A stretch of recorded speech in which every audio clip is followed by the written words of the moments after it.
Bahkan dengan senang hati, saya ingin melakukan diskusi terbuka, bukan debat terbuka, dengan siapapun tentang apa yang saya kemukakan secara terbuka ini.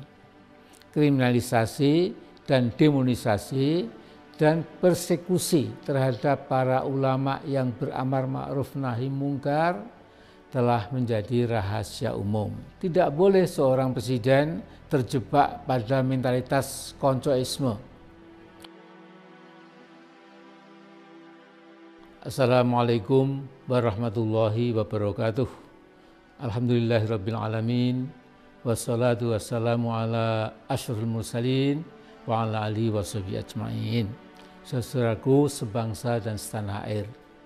Dalam hitungan hari, bangsa Indonesia akan merayakan hari kemerdekaan bangsa Indonesia yang ke-75 kalinya, yakni Agustus 45 sampai Agustus 2020.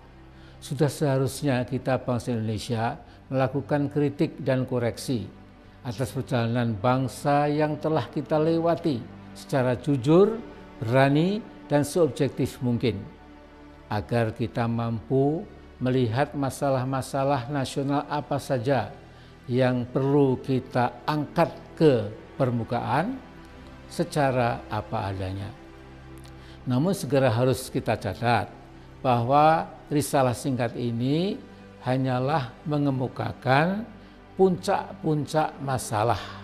Tentu diperlukan sebuah buku tebal bila kita ingin menyajikan sebuah telaah yang relatif lengkap tentang kondisi bangsa Indonesia dewasa ini. Saya sadar tidak ada satu analisa atau gagasan mengenai apa saja yang tidak menimbulkan sikap pro dan kontra. Saya tentu siap menerima kritik, koreksi, dan bantahan serta masukan lain.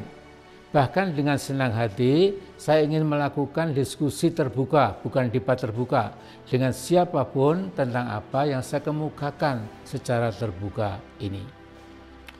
Demokrasi sejati selalu membuka lebar keran pertukaran gagasan supaya muncul pilihan-pilihan alternatif bagi seluruh anak bangsa.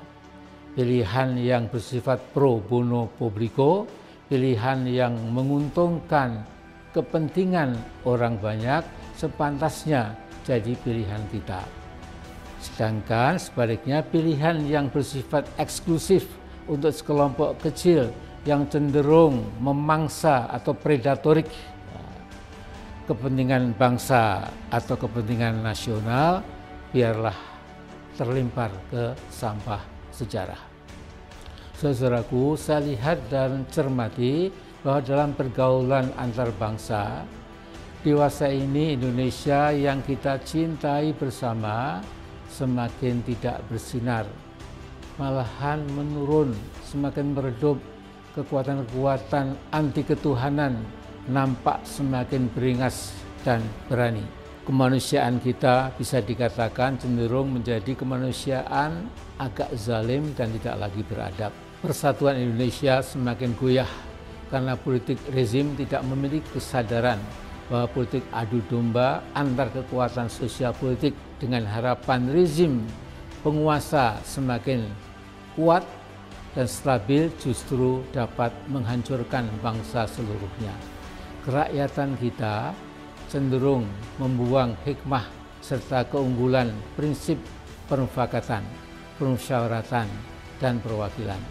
Mayoritas rakyat kecil kita belum merasakan keadilan sosial bagi seluruh bangsa, tetapi lebih sering menderita kezaliman sosial dari mereka yang berkuasa dan berharta. Saya membaca perkembangan kehidupan politik, sosial, ekonomi, penegakan hukum, serta kehidupan moral bangsa, terutama mengalami kemerosotan terus-menerus. Padahal kehidupan yang tidak memiliki pijakan yang kokoh di atas akhlak atau moralitas atau etika dapat dipastikan akan meluncur ke bawah. Tidak mustahil pula proses kemerosotan multidimensional itu membuat semakin redup kehidupan bangsa kita, menjadikan bangsa Indonesia seolah tanpa masa depan. Berikut ini saya sampaikan beberapa masalah nasional yang semakin memprihatinkan. Sejak Jokowi jadi presiden pada periode pertama 2014 sampai 2019, diteruskan pada periode kedua sekarang ini, perkembangan politik nasional bukan semakin demokratis tetapi malahan kian jauh dari spirit demokrasi. Tidak berlebihan bila saya katakan hasil pembangunan politik di masa Pak Jokowi telah memecah belah persatuan dan kesatuan bangsa Indonesia. Kecurigaan dan ketakutannya terhadap umat Islam yang bersikap kritis dan korektif terhadap rezim begitu jelas kita rasakan. Kriminalisasi dan demonisasi dan persekusi terhadap para ulama yang beramar ma'ruf nahi mungkar telah menjadi rahasia umum. Saudaraku, sebagai presiden seharusnya Pak Jokowi berpikir, bekerja, dan terus berusaha supaya tidak jadi pemimpin partisan, membela sekitar separuh anak bangsa, tetapi menjauhi bahkan kelihatan memusuhi sekitar separuh anak bangsa yang lain. Politik partisan semacam ini tidak bisa tidak cepat atau lambat membelah bangsa Indonesia. Tidak boleh seorang presiden terjebak pada mentalitas koncoisme. Sekeping contoh bisa saya kemukakan.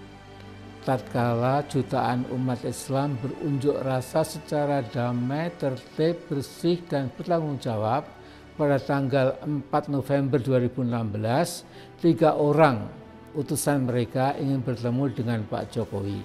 Tapi ditunggu dari pagi sampai larut senja, Pak Jokowi di hari itu seharian meninggalkan istana. Alasannya ada satu urusan teknis harus diselesaikan di Bandara Soekarno-Hatta. Sampai sekarang penyakit politik bernama partisanship tetap menjadi pegangan rezim Pak Jokowi dalam menghadapi umat Islam yang kritis terhadap kekuasaannya. Para buzzers bayaran dan juga para jubir istana di berbagai diskusi atau acara di banyak stasiun televisi semakin menambah kecurigaan banyak kalangan terhadap politik Jokowi yang beresensi politik belah bambu, menginjak sebagian dan mengangkat sebagian yang lain.